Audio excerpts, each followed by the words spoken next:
राजन आज हम सब विराजे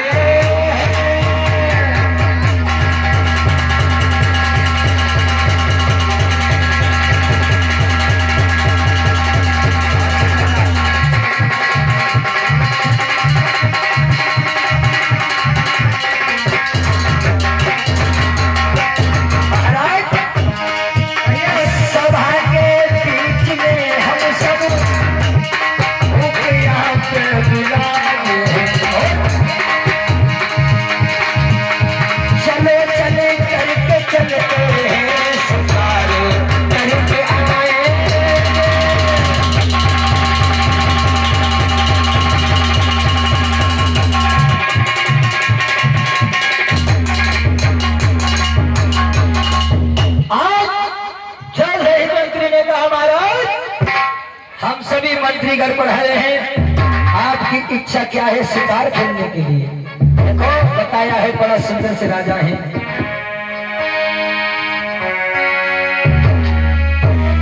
और नीतिमान सरियात धर्म के साथ करे अनुकामी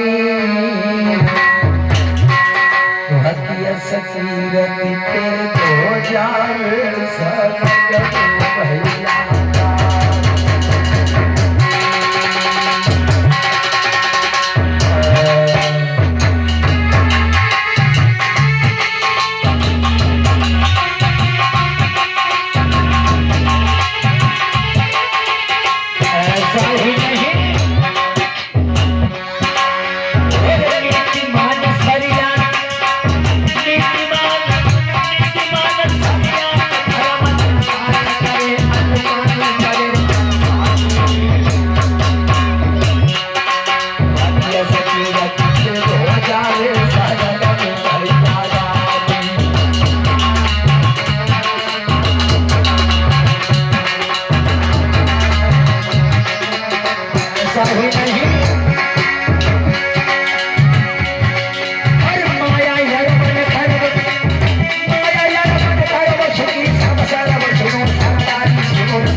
चलने वाले महाराज सरियात उनके साथ में मंत्री अंतिम संतरी है। आज शिकार खेलने के लिए जैसे विचार हुआ, जैसे ही आवाज सुकन्या के कानों में पड़ी है। महाराज सरियात की एक कन्या है जिसका नाम है सुकन्या। हाय हाय सुकन्या भाग के आई है। आइए देखते हैं सुकन्या जिस प्रकार से हमारे पिताजी अकेली बिटिया है महाराज, अकेली बिटिया है और लाड़ प्यार से पली है। हाय हाय जैसे सुकन्या ने हाय हाय जैसे सुकन्या से सुना सहेलियां साथ में है और जैसे सुनी कि हमारे पिताजी शिकार खेलने के लिए जा रहे हैं। हाय हाय भाग करके सुकन्या और सहेलियों को साथ में लेकर के अपने पिता के पास में पहुंचे और पिता से कहने लगी पिताजी आप तुम्हारे साथ बेटी तुम मत नहीं जंगल का रास्ता वहाँ शेर वाला घर है, प्यार से जरूर पाला है। इतनी दुलारी हो मगर तुम्हें मैं अपने साथ नहीं ले जा सकता। नहीं चलूंगी मैं भी। चलो ठीक है, अगर तुम जिद करती हो तो चलो मेरे साथ। चलो क्या है? अरे बाबू भोला जानवर है, पहचान नहीं। अरे चीता को तुमको नहीं, चीता शेर खा लेगा तो उसको खा लेगा। अरे फिर मतलब चले गई वो अभी बड़ी भाई। अरे रथ पे सवार होकर के जाओ।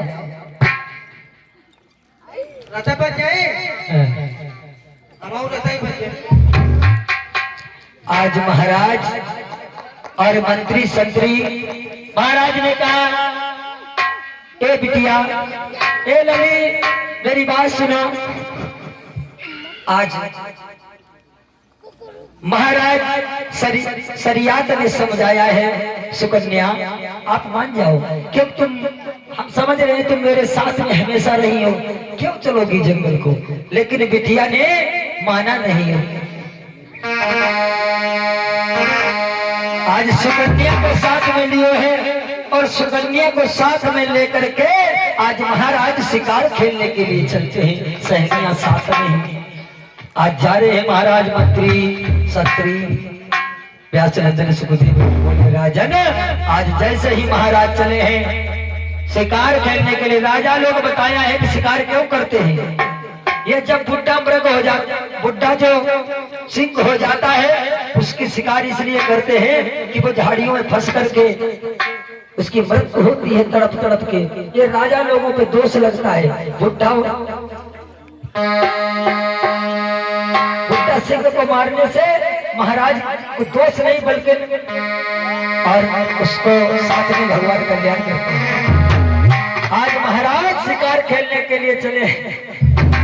कोई बहुत मरीज बदतमीजी करी हो तो किसी दुकान में यहाँ जाके भूख लगी, बाबा भूखे ये भूख लगी,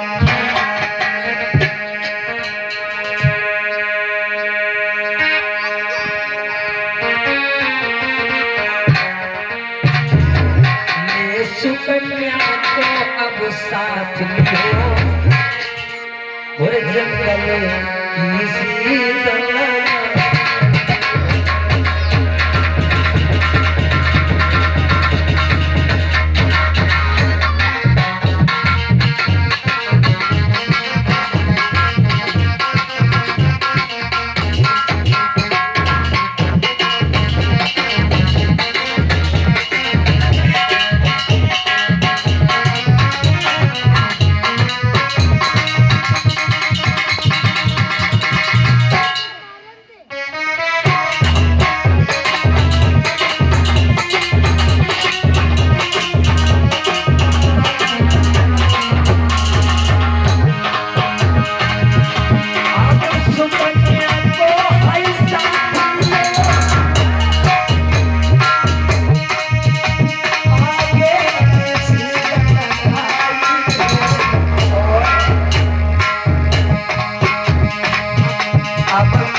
आज महाराज शिकार खेलते खेलते काफी समय हो गया।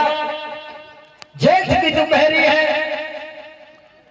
जेठ की दोपहरी है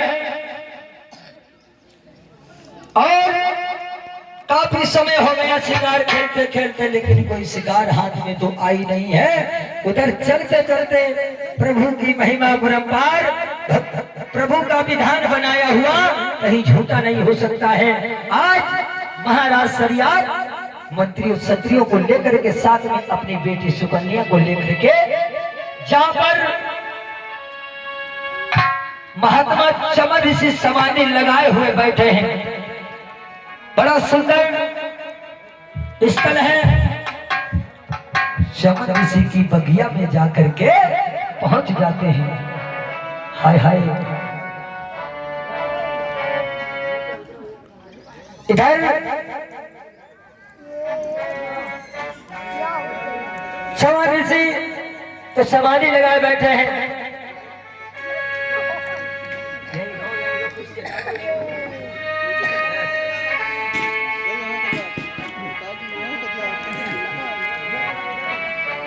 चमन ऋषि तो समाधि लगाए हैं।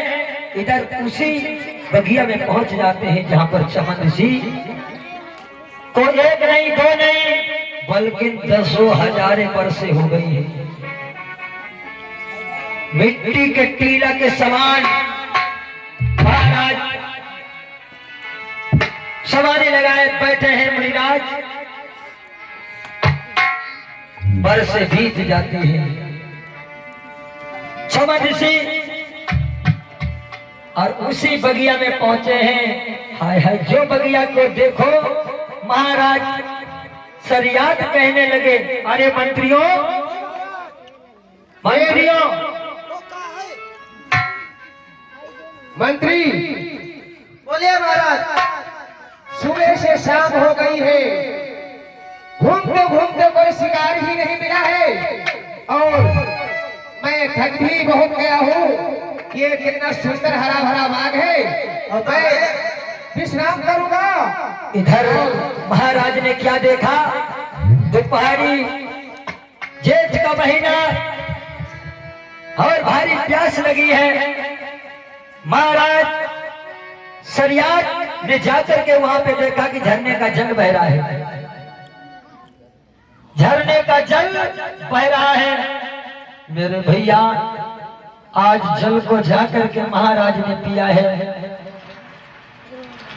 जल पिया है मंत्रियों संत्रियों ने, सुकन्या और सहेलियों ने, और वहीं पे एक वृक्ष के पास में लेट करके सो जाते हैं।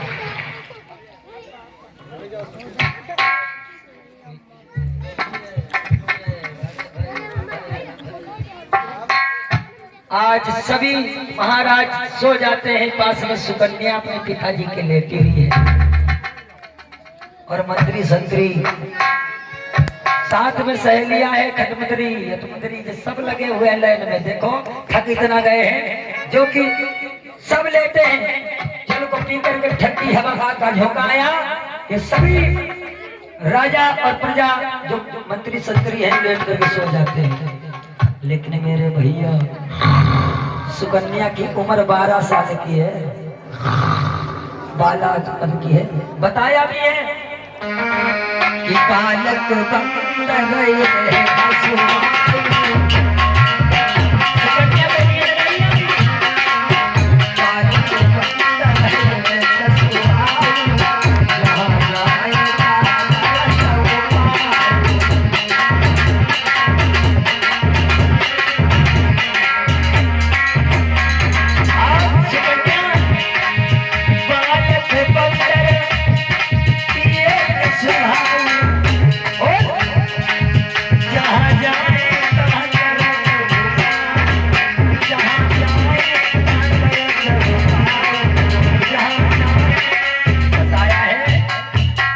बालक बंदर ये स्वभाव, जहाँ जाए तहाँ करत। सुकन्या की उम्र 12 साल की है। सुकन्या को नींद ना आई, नींद का मन में विचार करती रही, चलो आज बाबा को बगिया देखे घूम के कैसे है, बाबा को बगीचा कैसे है। मंत्री संतरी खर्राटे मार के सो रहे हैं। सुकन्या ने धीरे से सहेलियों को जगाओ, सहेलियन को जगाओ, ओरी बहना ओरी बहना ओरी बहना ओरी बहना उठे जा, चल चल ओरी बहना चल। हमारे पिताजी सो रहे हैं और हमारे पिताजी के जो भी मंत्री हैं वो भी सो रहे हैं और कुंभ करता हूँ वो भी सो रहे हैं। और धीरे से आज सुकन्या चुपचाप उठी और धीरे से सहेलियन को साथ में लियो। क्या भयो बाबा के बगिया को देखने के लिए बोली, चलो बाबा की बगिया में घूमना हम छोटी, चलो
इधर चली जाती है बगिया की टहलदारी करने के लिए। आज जा रही है सुकन्या सहेलियन को साथ में लिया है। सुंदर से फूल बाग को सुकन्या टहल टहल के देखने लगी है। आज सुकन्या की सहेलियां साथ में हैं। आज बाबा की बगिया में क्या है, क्या आनंद आ रहा है। जहाँ पे संत का आसन लगा हो और संत भगवान के रूप में होते हैं, उस बगिया की शोभा ही कुछ और है। झरने का जल बह रहा है। मेरे भैया सुकन्या घूमती घूमती उधर से सहेलियों को साथ में लेकर के उसी जगह पे चली है जहां पर बैठे हुए समाधि को लगाए हुए जंगल को फाड़ करके डाब निकल आती है। चींटियों ने अपना घर मकान बना लिया है और मिट्टी के टीला के समान, मिट्टी के टीला के समान जैसे ही पास में पहुंची, उसमें से निगाह पड़ी है जहां पे चमन ऋषि बैठे हैं। नेत्र खुले हैं और वो नेत्रों की लाइटें जैसे झुगनू की समान चमक रही हो। आज धीरे से सुकन्या ने क्या किया, एक लकड़ी को हाथ में लिया, बताया है ये लकड़ी लई,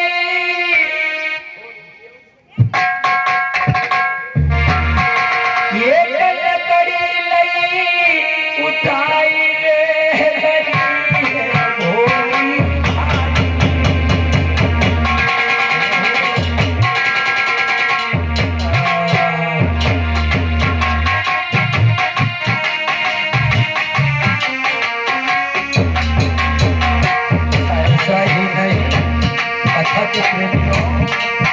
सुकन्या ने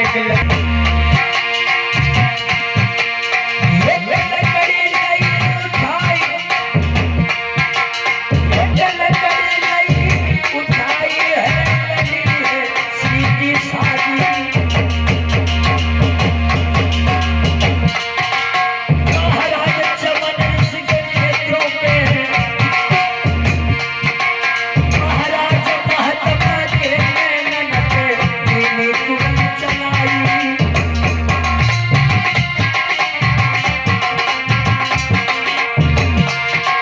महाराज खूब को उठे घुमारे हैं। रानी अरे बिटिया कई घबराई, घुमाया बस घुमाई। जैसे ही मेरे भैया महाराज खूब को उठो घुमारे, अरे बिटिया कई घबराई, आज लेती है बिछाई। भैया प्रभुपति अमर पारो यार तुम झूठ जानो, भैया होती है भगवान सब जैसो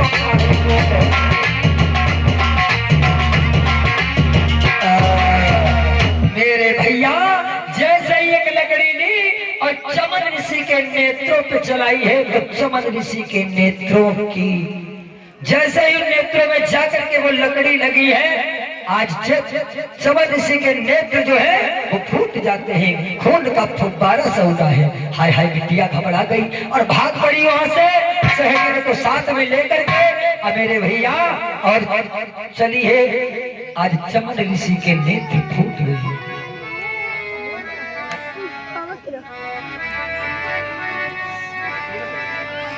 चमन ऋषि के नेत्र जो फूटे हैं, आज सुकन्या ने समझा कि हमसे कोई बहुत बड़ा पाप हो गया है। आज चमन ऋषि समाधि में लीन है। आज सुकन्या ने चमन ऋषि के नेत्र को फोड़ दिया और समझ नहीं पाई कि इसमें संत जी चमन ऋषि महात्मा तपस्या कर गए, 10,000 वर्ष हो गए, एक आदमी नहीं काफी।